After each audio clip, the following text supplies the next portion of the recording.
Okay, I want to start with a concept that sounds, well, it sounds impossible. Go on. Imagine you're in a high-stakes meeting, or maybe it's just a really awkward first date, and you want to know what the other person is really thinking. Not what they're saying. Exactly, not the words, what's actually happening inside their head. It's the ultimate human fantasy, right? To be a mind reader. It is, and we usually think of that as, magic or something out of sci-fi. But today, we're talking about a very real, very learnable skill set that the FBI uses to do pretty much exactly that. We are doing a deep dive into What Everybody is Saying by Joe Navarro. And this book is, it's basically the manual on nonverbal intelligence. Oh, absolutely. And Navarro isn't some academic in an ivory tower. He spent 25 years as an FBI counterintelligence agent. They called him the spy catcher. Which is a very cool nickname, I have to say. But what really struck me about his background wasn't just the FBI stuff. It was how he started learning this way, way before that. You're talking about his childhood? Yeah. He comes to America from Cuba. He's 8 years old, a refugee, right after the Bay of Pigs. He doesn't speak a single word of English. And he's just thrown into an American school. I mean, can you imagine? Total isolation. And he talks about how, because spoken language was this wall for him, he had to focus on the silent language. He had to learn what his classmates' bodies were broadcasting. It was pure survival.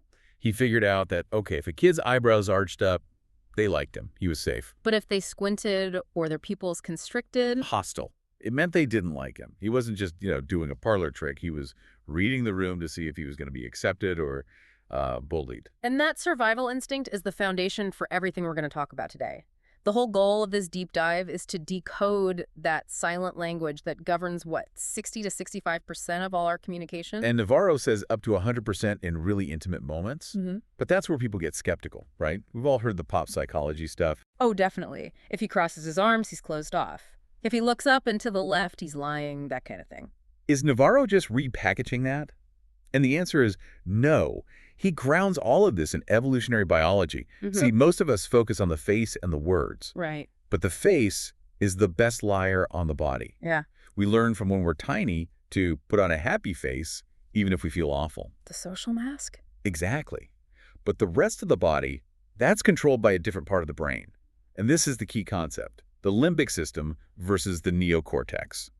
Okay, let's break that down, because I think if you get the why, the rest of it just clicks into place. So the neocortex, that's the human brain, right? The smart thinking part. The neocortex is the thinking brain. It's what handles logic and speech and, all that higher order thought. It's brilliant. But it's also the lying brain. It is absolutely the lying brain. It can calculate, it can fabricate, it can deceive. It's the part that lets you say, I love your new haircut, when you actually think it's terrible. Okay, so what about the limbic system? The limbic system it's the primitive brain, the mammalian brain. It's all about survival, fight, flight, or freeze. And here's the kicker. Right. The limbic system cannot lie. It has zero capacity for deception. So it's just honest. It's purely honest. Yeah. It reacts to the environment in real time. You hear a loud bang, you flinch. You don't decide to flinch. Your limbic system just hijacks your body to protect you. So Navarro's whole thesis is that while our mouths are being run by the lying neocortex, Our hands, our feet, our posture, they're often being driven by the honest limbic system. It leaks the truth out. Okay, so if these signals are always there, why are we all so bad at seeing them? I feel like I miss this stuff all the time. It's the difference between looking and observing. Navarro brings up that famous Harvard study, the invisible gorilla. You know that one? Oh, absolutely. Where they ask you to count how many times players in white shirts pass a basketball. Right. And you're so focused on counting the passes, this person in a full gorilla suit walks right through the middle of the game, thumps their chest, and walks off. And half the people watching never even see the gorilla. Never see it. Because they weren't observing the whole scene. They were just looking at the ball. In our lives, the ball is the conversation. We're so busy listening to the words and thinking about what we'll say next that we completely miss the gorilla, which is the person across from us wringing their hands or locking their ankles under the table. So step one isn't memorizing a list of tells. It's just being a competent observer, taking the mental earplugs out and actually looking around. Okay, but let's say I'm observing. How do I know I'm not misreading things? The old cliche, if someone crosses their arms, they're being defensive. But what if they're just cold? And that brings us to maybe the most important rule in the whole book. Context is king. You cannot ever read a single behavior in isolation, This is where I think people go wrong. They learn one tell, and they think they've cracked the code. which is so dangerous. Take your example. You're in a boardroom, pitching an idea. Someone crosses their arms. If the AC is blasting and the room is freezing, it's just a thermoregulatory response. It means nothing. What if the room is perfectly warm and I say, the price for this project will be 20% higher than we discussed? And at that exact moment, his arms cross tight, his chin drops down a little. That's a reaction to the stimulus. That's the tell. That's the tell. It's the change in behavior in direct response to something specific. You have to establish a baseline first. You have to know what someone looks like when they're relaxed and normal so you can spot when they deviate. Okay, so let's get into the actual signals. Navarro talks about universal tells and idiosyncratic tells. Universal tells are the ones hardwired into all of us by that limbic system. Idiosyncratic tells are unique to a person. The universal ones are fascinating. There's a story in the book about a shipping contract that it perfectly shows the power of this. We're talking millions of dollars on the line. This is a classic spy catcher move, but in a corporate boardroom. Navarro is consulting for a British company. They're in a super tense negotiation with this huge multinational. And Navarro's just in the corner watching. He's just observing the lead negotiator on the other side. And he spots something really small. Every time they read one specific clause in the contract, a clause about a construction timeline, the guy pursed his lips. Just a little lip purse. Like a compression. The lips kind of disappear into the mouth. Think about when you take something sour or see something you really, really dislike. You purse your lips. You're physically trying to block out the bad thing. It's a universal rejection signal. Wait a second. This is a multi-million-dollar deal. Is a tiny lip purse really enough to go on? What if the guy just had a bad taste in his mouth? That's a fair question. And this is where clusters come in. You rarely act on just one twitch. But the key was, it happened every single time they mentioned that clause. The repetition was the confirmation. So it wasn't a one-off? Exactly. So Navarro scribbles a note to his client. It just says, there's a problem with the construction clause. Press them on it now. What happened? They stopped the meeting. They drilled down on that one clause. And it turns out the other company knew they couldn't meet the deadline, but they were trying to bury that fact deep in the contract language. Wow. By catching it, they renegotiated right there and saved the client $13.5 million. All because one guy's limbic system forced his lips to tighten up when he knew he was hiding something? He was literally trying to hold the truth in, and his mouth gave him away. So that's a universal tell. What about the idiosyncratic ones? They seem harder because you have to actually know the person. You do.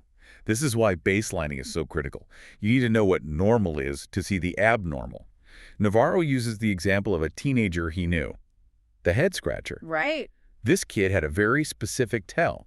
He would scratch his head and bite his lip, but only when he was about to take a test he hadn't studied for. So for him, it wasn't a universal sign of lying. It was his personal stress signal for, I'm unprepared. Exactly. If you saw a stranger do that, you'd think nothing of it. Yeah. But if you know the baseline, it's like a flashing neon sign. There's a much darker example of this in the book that really gave me chills, the story about Uncle Harry. It's a tough one, but it perfectly illustrates the freeze response. We always hear fight or flight, but Navarro says the order is wrong. It's actually freeze, flight, fight. Freeze comes first. Always.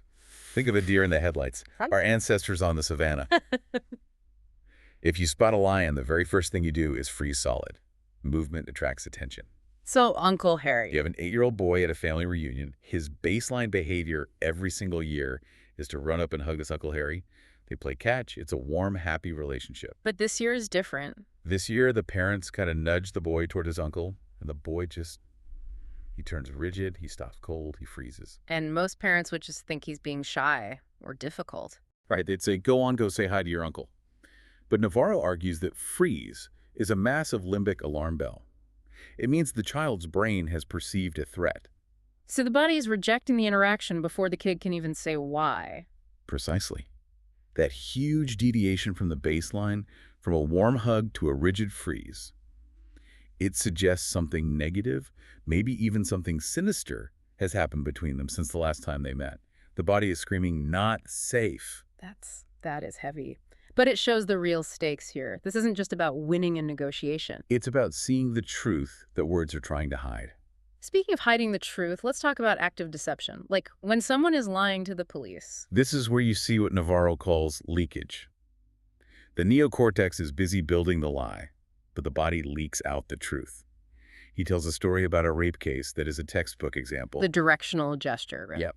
They have a suspect. He's smooth. He's cooperative. He tells the agents, I didn't do it. I walked down the cotton row. I turned left and I went home. Seems straightforward enough. Verbally, it was perfect. But Navarro was watching his hands. And as the suspect said the words, I turned left, his hand gestured slightly to his right. And what was to the right? The crime scene. Whoa! So his conscious lying brain was saying, left, home, safe. But his subconscious visual memory was replaying the crime, which was to the right. And the hand follows the memory, not the word. That's incredible. It's like his own body was ratting him out. It was. And then you have what are called blocking behaviors. The lip purse we talked about is a form of blocking, but eye blocking might be the most powerful of all. This is the ice pick killer story. The tension in this one is just unbelievable. It's cinematic. You have a suspect in a brutal murder. The police have held back one key detail from the press. The weapon was an ice pick. Only the killer knows. So that's the trap. That's the setup. The FBI agent sits the suspect down. The guy is stoic. He's giving them nothing. So the agent starts listing weapons, just watching for a reaction. Did you use a gun? The suspect is fine, comfortable. Did you use a knife? Nothing. Staring straight ahead. Did you use a hammer? Still nothing. The baseline is flat. And then the agent drops it.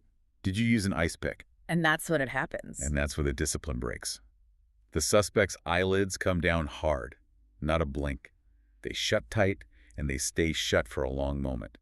He is literally blocking out the word. The limbic system is just screaming, threat, danger, hide. And the eyelids are the shield. That one prolonged eye closure was the confession. The agent knew. He had his man. But, and this is a huge but, which you have to keep coming back to, blocking doesn't always mean guilty of that specific thing. No. And the arsonist story is the perfect example of the twist. Right. There's a hotel fire. A security guard is the prime suspect because it started in his zone. So they ask him, did you set the fire? And he looks them dead in the eye and says no. No eye block. He looks comfortable. He looks honest. So he's innocent. Case closed. Well, then they ask him a different question. Where were you when the fire started? And that's when the eyes close. Huge eye block. He rubs his eyes. He looks down. Massive distress signals. Now, a rookie investigator would say, he's lying about his location, so he must be the arsonist. But the stress wasn't attached to the fire itself. It was attached to the location. Turns out, the guard had abandoned his post to go visit his girlfriend. He was guilty of negligence, but he wasn't the arsonist. The body tells you something is wrong, but it doesn't tell you exactly what. The tell is the red flag, not the final verdict. Exactly. Okay, we've talked about analyzing the past and the present. Can this stuff actually predict the future? Can you see what someone is about to do? This is one of the most practical uses. They're called intention cues. And this goes back to when Navarro was a young man working in his dad's store. Right. He's at the register. Guy walks in. He's not shopping. He's just standing there, a little too close, staring at the cash drawer. So the behavior is already suspicious. It's what's known as casing. But then Navarro sees the physiological shift. The man's nostrils flare. Nasal wing dilation. Right. Now, why does that happen? The body is getting ready for action. It's sucking in a huge amount of oxygen to feed the large muscle groups in the arms and legs. It's prepping for the fight or flight. It's the biological launch sequence. Navarro saw the nose flare and realized he's about to move. Yeah. He yelled, "Watch out!" a split second before the guy lunged for the cash. And because he saw the tell, his dad was able to stop the robbery. Exactly. He beat the guy's reaction time because the body broadcast the intention first. And it's not just a hunch. The law actually recognizes this stuff. You mentioned the Supreme Court case, Terry v. Ohio. Yeah, from 1968. A police officer sees these guys pacing back and forth in front of a store, looking in the window, talking, doing it again. They hadn't actually broken any laws. But he stops them, frisks them, and finds weapons. And the court said that was okay. They ruled the officer had reasonable suspicion based on their nonverbal behaviors, which, and this is a quote, presaged criminality. The law itself acknowledges that your body can signal your intent. So wrapping up, this isn't just for spies and cops. Not at all. There was a doctor who took one of Navarro's seminars.